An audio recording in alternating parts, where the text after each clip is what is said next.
Good morning. Welcome back to my YouTube channel. It's me again, Jennifer here. Today's video ay magluluto tayo ng paksiw na isda. Tuna na paksiw. So, tara. Let's go. Okay, at nandito na ang aking mga sangkap para sa paksiw na isda. So, meron ako ditong isda na tuna. Lagyan ko ng garlic, ginger, bell pepper, kasi wala silang sili na maanghang, so bell pepper na lang, white onion at saka tomato. At lagyan ko rin ng asin,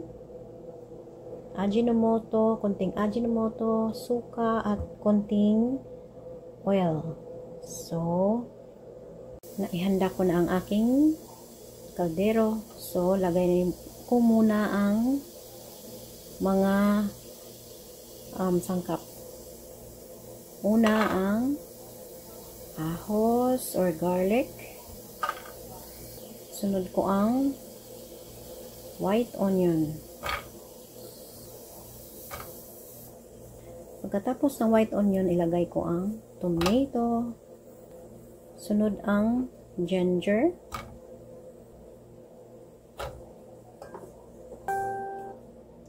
At ang sili. After ng mga lahat na ito, sunod ko ang isda.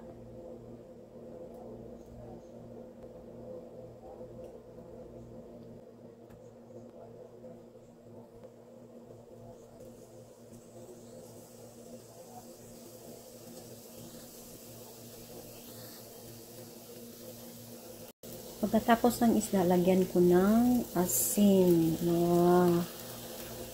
1.5 teaspoon na asin para sa paksiw natin.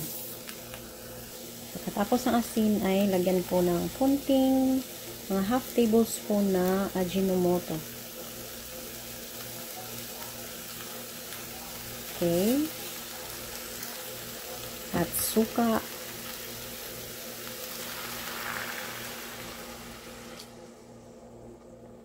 Mga 2 tablespoon na suka.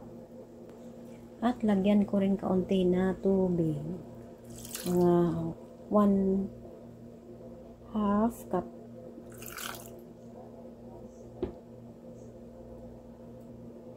Takpan natin, balikan natin maya-maya, mga after 5 minutes. Kumukulo ng ating paksiw. So, tingnan natin. After 5 minutes. Pero hindi pa ito naluto. So, sa ngayon, lagyan natin ng mga half tablespoon na oil. So, half lang. Para hindi masyadong maalat. At pampalasa na din. So, takpan natin ulit at balikan natin after mga 3 minutes.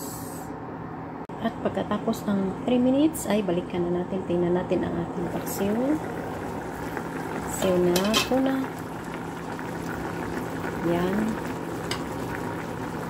Kumukulo na. At ang bango. Ang bango-bango na ng tuna natin. Tikman natin. Okay. Sarap na. Okay. May pang-ulam na tayo. So, kain na tayo mga guys. Luto na ang ating paksiw.